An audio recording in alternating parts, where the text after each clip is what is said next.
And, hey, what else could we expect more of? And that is the Pentagon not really shooting us straight, right? Remember, they're flying around Afghanistan, blowing up innocent families, saying, oh, no, these are ISIS terrorists. And then finally the New York Times runs the story down. Of course, we were quick on that story here and said, no, that was an innocent family. We're looking at some of the local reports, and we're finding out this was actually an innocent family. In fact, an innocent family led by a father who was working for a U.S. NGO, a non-governmental organization that was operating in Afghanistan, and somebody who would give rides to all the other men that worked at that NGO from the neighborhood, because you know what? Everybody in Afghanistan doesn't have a car, so he would give his neighbors rides.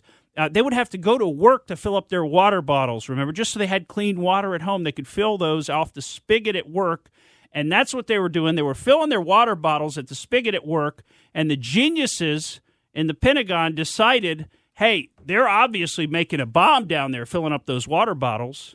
And then they had to annihilate the car, remember, as soon as it pulled into the driveway and the kids ran up to the car and bam, they just annihilated a whole family and then held on to this idea that they were terrorists for weeks in the face of contrary evidence. And really, they should have known by then that they weren't. Well, it makes it a little hard. I mean, how many times do we keep trusting the Pentagon, right? How many times do we keep trusting what they tell us? I mean, how can they not have their information straight? Well, yeah, exactly. Yeah, come on. They know exactly what the information is. They're spinning it to us. They're misleading us. They're trying to get us off the trail. And here we go again. Remember, we just told you last week, and you probably heard in the news, or maybe you haven't if you're listening to the corporate media, that there are these biological weapons facilities that the U.S. was running in Ukraine, right? And Russia came out and said that's part of why we invaded, and we've captured a few of these facilities and taken some of the information out of them, and they went before the UN and made a presentation.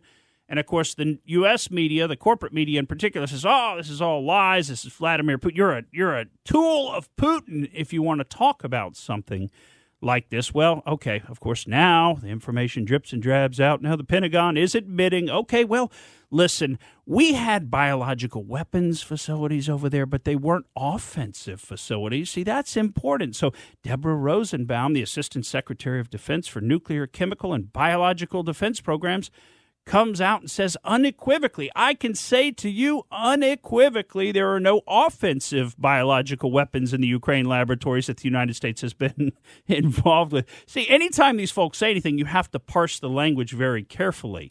And by the way, when you've got a group that's calling itself the Department of Defense, they don't even claim to have offensive weaponry, right? This is all for national defense, right? So, I mean, the whole thing is just a ruse. Point is, the U.S. Pentagon has now admitted that it was working in Ukraine in biological weapons labs, that it was working, they admit this, that we were working with deadly biological pathogens. And the big difference is that Russia says these are offensive, but we say, no, these are strictly defensive weapons. You know, I mean, you think about it. That's really what you want for defensive weapons. You want a nice biological weapon, right? If an enemy is attacking you, you just want to release something that you kind of lose control of. It just starts to infect the population and kill a lot of people, and you can't really control it. That's a great defensive weapon, isn't it? I mean, come on, isn't that exactly what you're looking for? Yeah. Oh, yeah, it's exactly right. Thank you for listening to the Morgan Streetman Show. We hope you enjoyed what you heard, and if you did, please click like and subscribe to help us out. And remember that we recommend that you exercise your brain at least once a week.